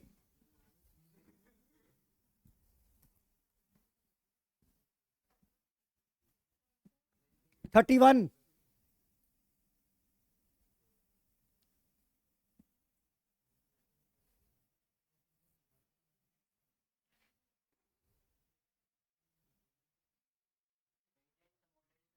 हाँ, पेटेंट अमोर्टाइज क्यों नहीं ऐड होगा? प्रिमिनरी एक्सपेंसेस जो बेटा राइट ऑफ होते हैं ना, हाँ, पर वैसे तुम्हारे को प्रिमिनरी एक्सपेंसेस कर दो, राइट ऑफ रिटर्न ऑफ हो गया तो इसका मतलब पीएनएल में डेबिट हुआ कि नहीं हुआ यार? बात खत्म हो गई। हाँ जी,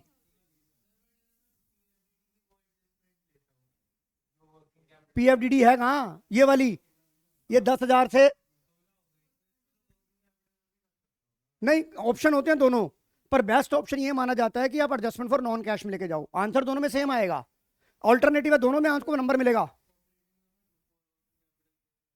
तो बेस्ट इन्होंने जो जो अल्टीमेट वाले फॉलो करते हैं वो पीवीडी को ऊपर वाले में ऐड कर देते हैं, दोनों ऑल्टरनेटिव है। सर 31 में था ना?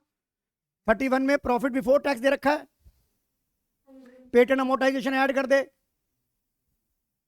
ठीक है। बैंक ओवरड्राफ्ट तो फाइनेंसिंग एक्टिविटी होती है, हाँ, प्रिमिनरी एक्सपेंसेस रिटर्न ऑफ हुए ऐड बैक कर, ठीक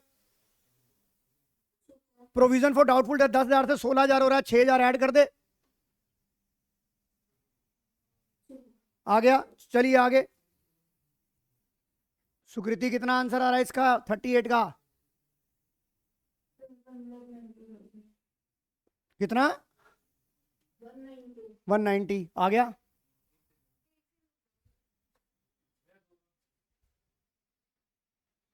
भाई decrease in provision for doubtful debt को क्या किया, माइनस नहीं किया? हाँ, डेप ओपनिंग 10,000 ऐड होगा, डेप्रिसिएशन नहीं, प्रोविजन फॉर डेप्रिसिएशन 40,000 से 50,000 होगा, इसका मतलब 10,000 और लगाया इस साल प्रोविजन डेप्रिसिएशन। हाँ, नीचे डिक्रीज इन प्रोविजन माइनस होगा। हाँ, 2 लाख आएगा यार ये कितना हो गया?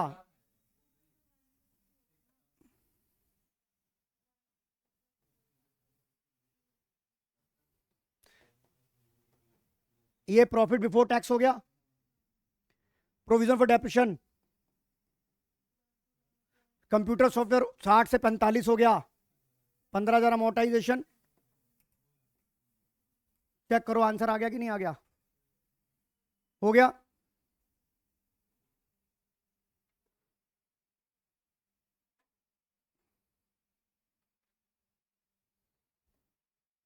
सर डिक्रीजिंग प्रोविजन ऐड होते हैं ना? बेटा डिक्रीज इन प्रोविजन आपका क्या हो जाएगा, माइनस हो जाएगा ना बेटा।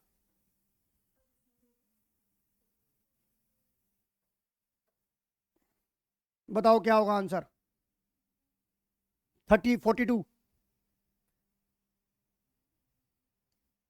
जो बच्चा भूल जाएगा कि भैया बैंक ओवरड्राफ्ट फाइनेंसिंग एक्टिविटी होती है, वो उसको इंक्रीज इन करंट लायबिलिटी में ले जाएगा, 250 रहेगा इसका आंसर।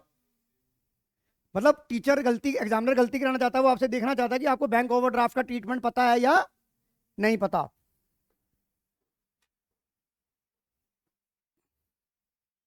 करो तो 43।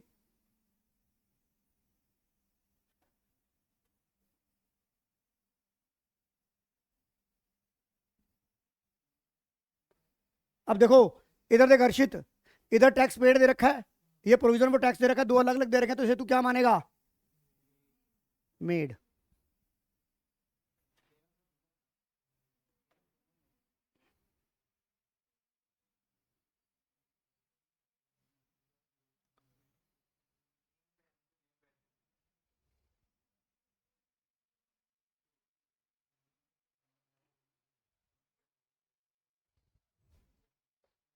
किसी का समझ आ रहा है कि नहीं आ रहा?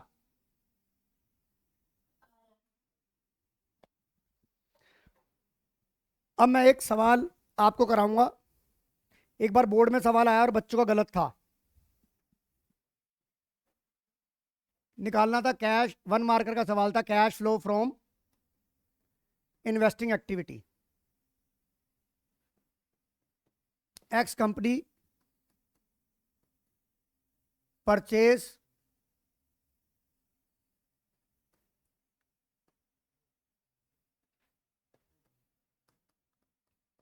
RIL limited rupees 4,80,000, x limited purchase share, purchase a share of, purchase 1,000 shares of Reliance limited at the rate rupees 480 के हिसाब से ले लिया। After acquisition of shares X Limited received 40,000 as dividend and paid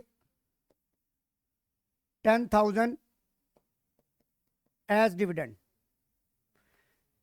option number 1 दे रहा हूं, cash flow from financing activity, cash used in investing activity 4,80,000. Second, cash used in investing activity 430. Third, cash used in investing activity 440. और fourth 460. Investing in 440. बेटा जो shares के बाद आपको dividend मिला, receive हुआ, वो आपका इन्वेस्टिंग एक्टिविटी हो गया कि नहीं हो गया? और पेड आपका क्या होता है? Financing activity. तो आंसर क्या आएगा? 440. समझ आ गया कि नहीं आ गया? चलिए आगे. सुखी समझ आ गया कि नहीं आ गया? करो करो, मजे ले लो पूरे वाले. दिखा रहा हूं, यहां दिखा देता हूं.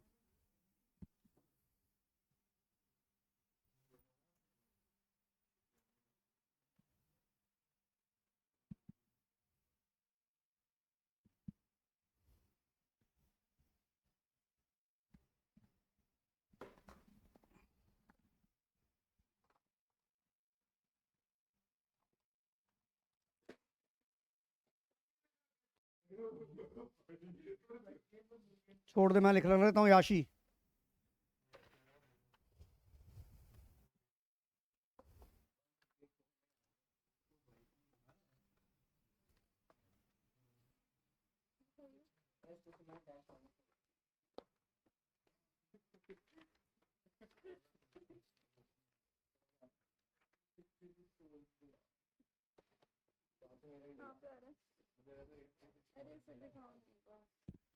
देख ले, मुझे आंसर भी याद है.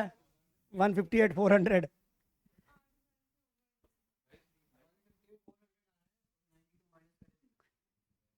बेटा माइनस तो करने पड़ेंगे. अगर पेड हुआ तो मेड भी तो होगा. तुम यही तो गलती करते हो. तुमने मेड देखा, पेड देखा, मेड नहीं होगा ये. यही तो गलती तुमसे होनी है वहां. तेरा तो पहले 2 लाख आ रहा था झल्ले.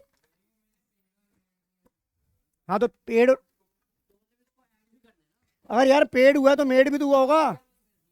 यही तो गलती करी है सब बच्चों ने वहां.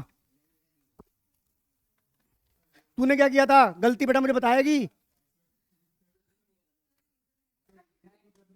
नहीं नहीं, तूने क्या करा? 92 का कुछ नहीं किया था. 92 का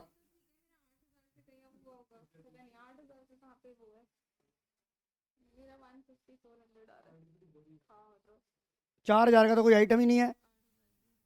इसका मतलब मेरी मेमोरी सही काम करती है यार. 158,400. बिना देखे मैंने आंसर बता दिया. 158,400. चेक कर बेबे, कितने गलती की है तू.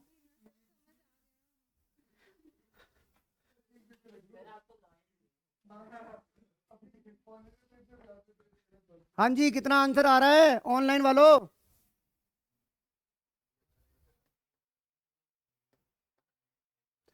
अरे भाई जल्दी करो.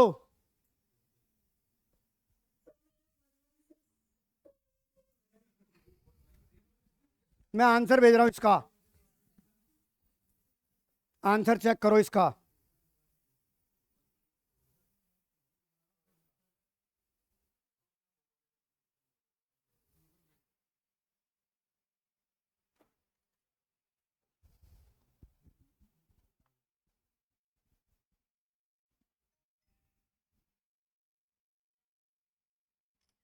चेक करो आंसर कहां गलती करी है.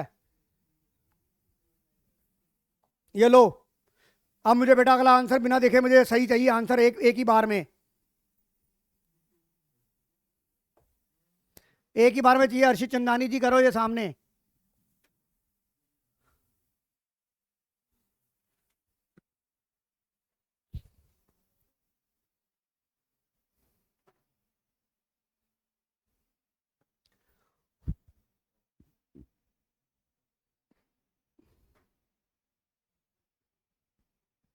ये मुझे कंप्लीट चाहिए सवाल, हाथ से करना है, मुंह जुबानी नहीं करना ये। यूवी का पुराने वाला आंसर समझ आ गया? Yes sir. कहाँ गलती थी?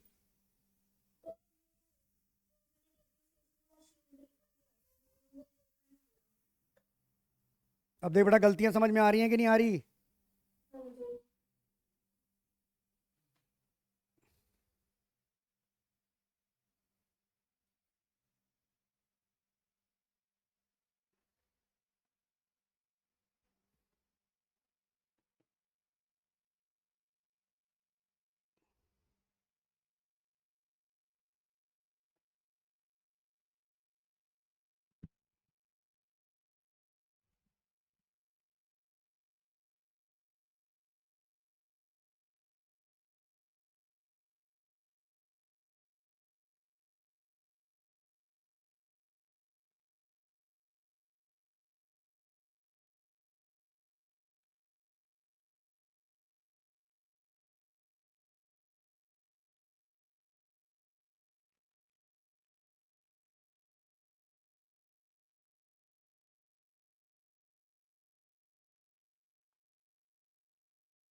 हो गया बेटा अर्शप्रीत?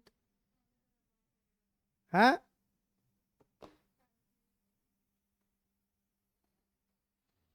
कर बेटा कर। सुखी आ गया कि नहीं आ गया? करो।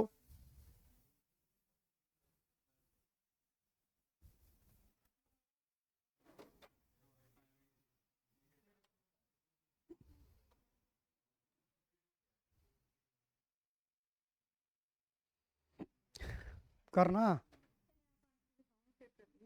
यार, आंसर दिखाने के बाद तो क्या फायदा हुआ?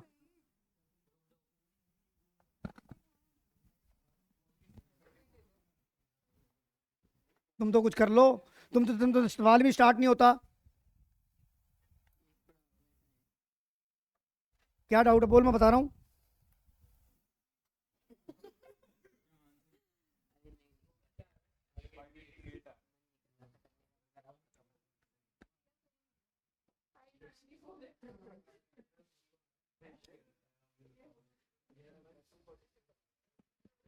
मतलब तुम्हारी तो हेकड़ी यहीं से निकल रही है, पता लग रहा है। चेक करो।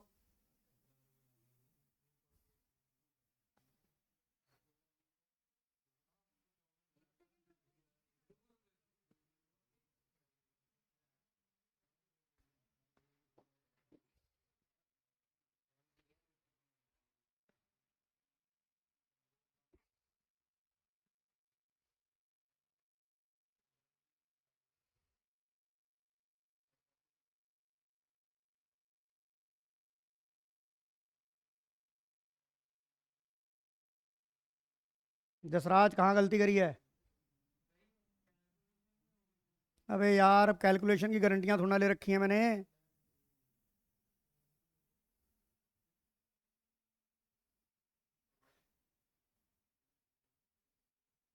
गलती होगी तो फिर तुम्हारी प्रोविजन फॉर ज्यादातर गलती यहाँ होती है।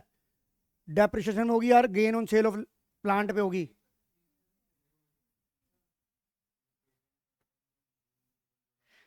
रोहन तुम पहले भी यही गलती कर रहा था।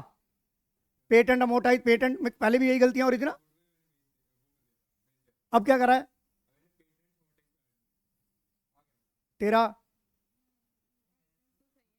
तेरा भाई? करो यार। बेटा जब तक आंसर नहीं आएगा मैं आगे नहीं चलूंगा ये। आपका डेप्रिशन और gain on sale of plant ठीक आ गया कि नहीं आ गया सबका? मेरा मेन मोटिव है गेन और उसका डेप्रिशन ऑन प्लांट। वो आ गया? चेक करो कहां था हर्षित, तेरी गलती कहां थी? हाँ जी युविका, क्या कह रहे हो? इसमें प्रोविजन का भी तो था। बेटा प्रोविजन वो डेप्रिशन था ना। हाँ। वो तो कॉस्टिंग दे रखी थी। यहां पर देखो एक चीज देखो आप, यहां पर आपको प्लांट अकाउंट नहीं दिया हुआ, सुनो, और नीचे बेच दिया, और आपको प्रोविजन फॉर डेप्रिशन दे रखा है बेटा। हाँ जी। तो दो अकाउंट बनेंगे। हाँ जी। प्लांट का ओपनिंग बैलेंस क्या था? 360। अरे बता रहा हूं, सीडी 0 है, हाँ जी। और प्रोविजन फॉर डेप्रिशन अकाउंट बना, बीडी दे रखा है तेरे को 492, हाँ। और सीडी दे रखा है 6 लाख। हाँ। प्लांट कॉस्टिंग 1 2 16 की चीज तूने कितने में बेची है? तो 24,000 का गेन हो गया। हाँ। ये तेरा यहां आ गया। और जिस मशीन पे तूने डेप्रिशन लगाया उस पर कितना डेप्रिशन लग चुका था, इन दोनों का डिफरेंस ले ले। हाँ। कितना आ गया? 1 वन 134, 144, 144 बेटा यहां से यहां जाएगा। 1,44,000। बैंक कितना आ गया तेरा? 240। अब यहां से डिफरेंस निकाल ले तो परचेज आ गया। तो परचेज क्या गया तेरा? दोनों तरफ का बैलेंस बराबर हो तो गया, क्योंकि सीडी तो है ही नहीं। यहां से जो बैलेंस आएगा वो डेप्रिशन आ गया कि नहीं आ गया? निकाल डेप्रिशन कितना आ गया?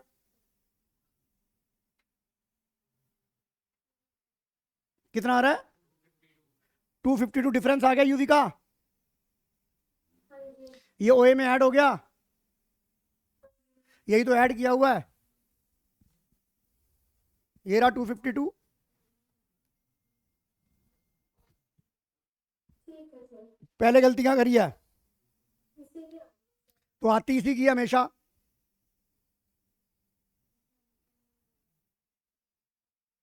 करो ये वाला फोर्थ फोर्थ लास्ट क्वेश्चन है, करो ये।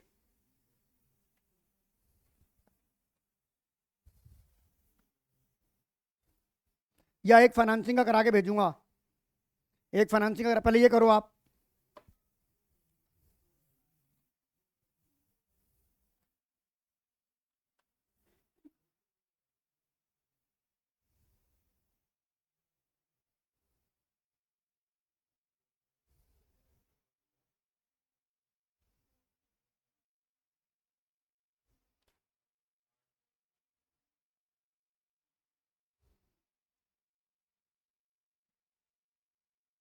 बल्कि दो कराऊंगा फाइनेंसिंग के सवाल।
एक बार बताओ यार, इतनी प्रैक्टिस करने के बाद हर्षित अभी भी गलत हो रहे हैं ना बेटा सवाल? तो फर्स्ट टाइम में आ गया था सही।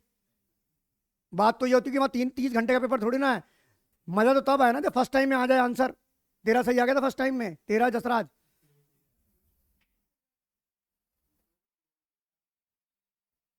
करो इस सवाल को छठा, करो जल्दी से, मैंने होमवर्क थोड़ा देना है। लास्ट, इसके बाद एक और है। चलो ठीक है, यही लास्ट कर लो। कल फिर आते ही सवेरे फिर इसके आगे करेंगे हम, सवेरे 10 बजे।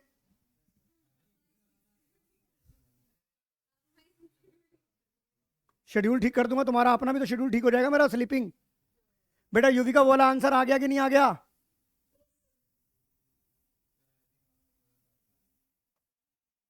सुखी, आंसर आ रहे हैं कि नहीं आ रहे? किसी का आधे तो 2 जन तो उड़ गए।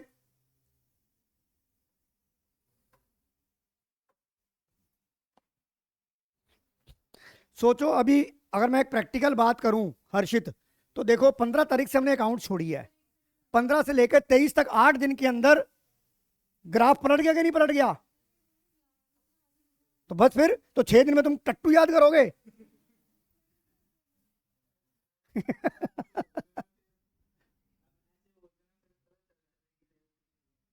क्या है? कुछ नहीं है। अब फिर हमने कुछ नहीं कर रखा। फिर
दोनों के तो आएगा ही जिंदगी में। हाँ, बेइज्जती करूंगा तभी तो आएगा आंसर।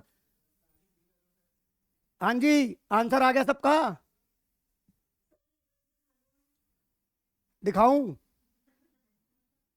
अच्छा, एक चीज मैं आपको यहाँ पे डिस्कस करना चाहूंगा, वैसे कॉन्सेप्चुअली बताना चाहूंगा। इधर देखो, आपने ये जो प्रेफरेंस शेयर कैपिटल है, इस पे डिविडेंड लिया है या नहीं लिया? लिया है ना? लेना चाहिए। 21,000 रुपए का डिविडेंड लिया है कि नहीं लिया? और ये आपका प्रॉफिट बिफोर टैक्स में ऐड भी होगा। हाँ तो भी लेंगे। देखो सीधी सी बात है, बिकॉज आपने इक्विटी के ऊपर प्रपोज डिविडेंड दे दिया है तो भी देना आप। मतलब मैं ये कह रहा हूं, अगर एग्जामिनर वैसे तो तुम्हें 7% डिविडेंड प्रेफरेंस शेयर कैपिटल नहीं देगा, क्योंकि वो इस दुविधा में फंसना ही नहीं चाहता। बट अगर आपको प्रेफरेंस शेयर कैपिटल दिया है तो सवाल चाहे बोले या ना बोले। बट अर्शिद एक चीज बता मेरे को, अगर यहां पे मैं तेरे से एक चीज डिस्कस करना चाहूंगा कि मान ले तुझे स्टेटमेंट ऑफ पीएनएल दे रखा है और वो ज्यादा से नेगेटिव में चला गया, तब तू क्या प्रेफरेंस डिविडेंड देगा? नहीं कंपलसरी तो चार्ज अगेंस्ट प्रॉफिट तो नहीं होता। यही तो मैं बात पूछना चाहता हूं आपसे।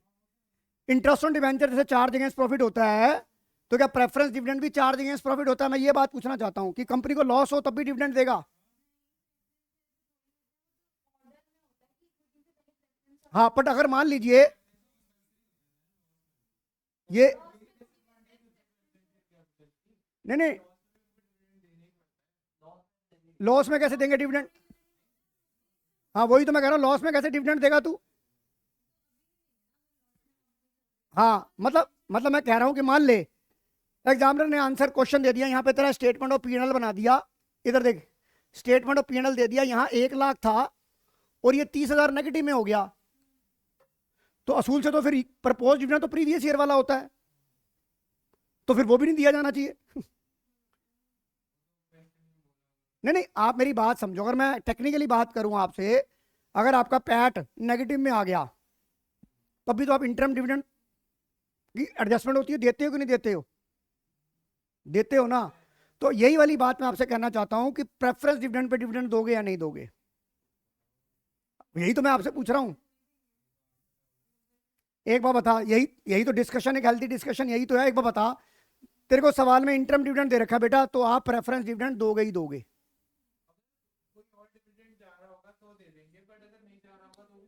तो भी देंगे। एक बार बता, मान ले तेरा सवाल इस तरह का फ्रेम कर दिया कि स्टेटमेंट ऑफ पीएनएल नेगेटिव में आ गया और नीचे एडजस्टमेंट इंटरम डिविडेंड की है, तो तू इंटरम डिविडेंड दे रखा है, तो इसका मतलब इंटरम डिविडेंड ड्यू भी होगा और पे भी होगा, तो तू माइनस ऐड बैक करता नहीं करता पैट में? तो इन नक्शल क्या हुआ कि जो लॉस के केस में सिर्फ आपको क्या होगा कि वहां पर अगर आपने ओवर थिंकिंग कर ली कि लॉस के केस में मैं डिविडेंड नहीं दूंगा, तो वो कहानी गलत है। हर्षप्रीत समझ आ रही है मेरी बात? मान ले कैश फ्लो का सवाल है, तुमने कैश फ्लो का सवाल कर रखा है, पूरी कैश फ्लो स्टेटमेंट दे रखी है और तुम्हें इंटरम डिविडेंड नीचे एडजस्टमेंट में दे रखा है, तो ये बता इंटरम डिविडेंड आप बिना कुछ सोचे समझे, अभी तक आप तो मैंने पढ़ाया कि इंटरम डिविडेंड जो है वो लॉस के केस में नहीं देना, कभी मैंने ऐसे बोला तो नहीं ना। और वहां पे मान लो 3 घंटे के पेपर में आपको ओवर थिंकिंग आ जाती है। मान लीजिए आप सवाल कर रहे हैं फाइनल अकाउंट का, लक्षिता मेरी बात सुन रहे हो, और ये बात लक्ष्य का दिमाग में अगर फंस गई, क्योंकि ओवर थिंकिंग जो करेगा वहां फंसेगा, उसने बोला कि भैया अरे लॉस के केस में यार डिविडेंड कैसे दे सकते हैं यार, तो आपको यह बताना चाहूंगा कि आपको सोचना ही, वो मतलब मैं आपको कह रहा हूं आपने सोचना ही नहीं है, डिविडेंड दो। अरे वही तो कह रहा हूं, नहीं कर मतलब आपने नहीं सोचा, क्योंकि बैलेंस शीट जो बनी होगी हम तो जो ट्रीटमेंट करेंगे वो बना देंगे डिविडेंड।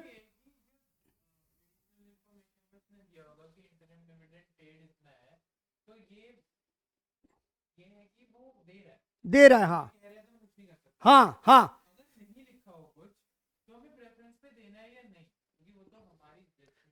देना है। तो फिर आज की क्लास यहीं ओवर करें, समझ आ गया? मतलब अगर आपका पैट नेगेटिव में भी आ रहा है, अगर आपका पैट नेगेटिव में भी आ रहा है, तो आप डिविडेंड को ज्यादा थिंकिंग नहीं करेंगे। लक्षिता मेरी बात समझ आ रही है कि नहीं आ रही? आप ये नहीं सोचेंगे कि यार ये लॉस है, लॉस में डिविडेंड कैसे दे देंगे हम, हमें जो सवाल करा है ये बातें हम सोचेंगे फंडामेंटल में। यार लॉस के केस में इंटरेस्ट ऑन कैपिटल नहीं देना। तो वही तो मैं कह रहा हूं, वहां पर ये दोनों बातें आएंगी तभी तो आपको क्लास लेने का मोटिव क्या है, कि वहां पे ओवर थिंकिंग आते ही कोई वो थोड़े ना चलेगा। लक्षिता मेरी बात समझ आ रही है कि नहीं आ रही?